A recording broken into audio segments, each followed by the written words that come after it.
So they want to make a deal, but I'm not satisfied with it, so we'll see what happens.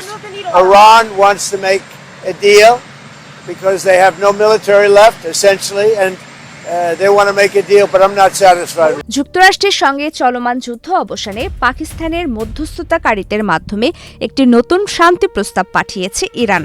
তবে এই প্রস্তাবে Donald Trump সন্তুষ্ট নন বলে জানিয়েছেন। গতকাল শুক্রবার সাংবাদিকদের ট্রাম্প বলেন, আলোচনা চলছে, কিন্তু আমরা এখনো গন্তব্যে পৌঁছাতে পারিনি। তার সামনে এখন দুটি পথ খোলা আছে উল্লেখ করে তিনি বলেন, হয় তাদের উড়িয়ে দেওয়া, না হয় একটি চুক্তিতে আসা।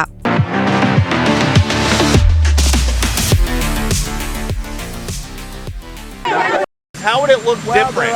I mean, do we want to go and just blast the hell out of them and finish him forever, or do we want to try and make a deal? I mean, those are the options. Do you want to go blast the hell out of them? I'd prefer not.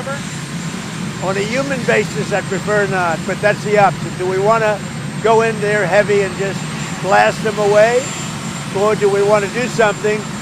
They're a very disjointed theory that there are people in the White House who are starting to worry about our inventory of bombs and missiles. Are you worried? No, we have more than we've ever had, actually. Because all over the world we have inventory, and we can take that if we need it.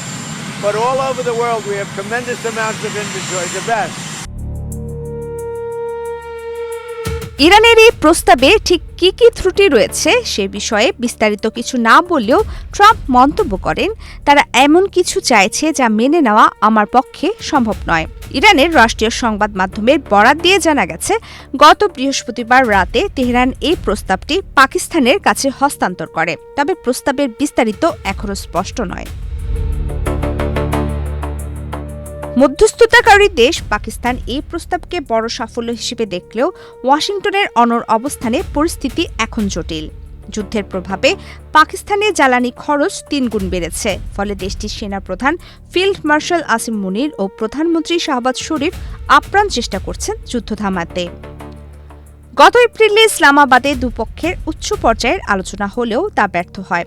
তেহরানের দাবি তারা চুক্তির খুব কাছাকাছি পৌঁছেছিল, কিন্তু যুক্তরাষ্ট্র হঠাৎ বেরিয়ে যায়। অন্যদিকে ওয়াশিংটনের দাবি ইরান যথেষ্ট ছাড় দিতে রাজি ছিল না। মূল বিরোধ বেঁধেছে ইরানের ইউরেনিয়াম সমৃদ্ধকরণ এবং হরমুজ প্রণালীর নিয়ন্ত্রণ নিয়ে। ইরান প্রণালীতে টোল আদায়ের প্রস্তাব দিলেও মার্কিন অর্থ মন্ত্রণালয় স্পষ্ট জানিয়ে দিয়েছে, ইরানকে টাকা দিলে কঠোর নিষেধাজ্ঞায় পড়বে জাহাজ কোম্পানিগুলো। এদিকে পরমাণু ইস্যুতে 10 বছরের বিরতির একটি প্রস্তাব টেবিলে থাকলেও ট্রাম্প চান ইরানের পরমাণু সক্ষমতার পূর্ণ বিনাশ। প্রমিতি কিবরিয়া ইসলাম, বাংলাদেশ প্রতিদিন।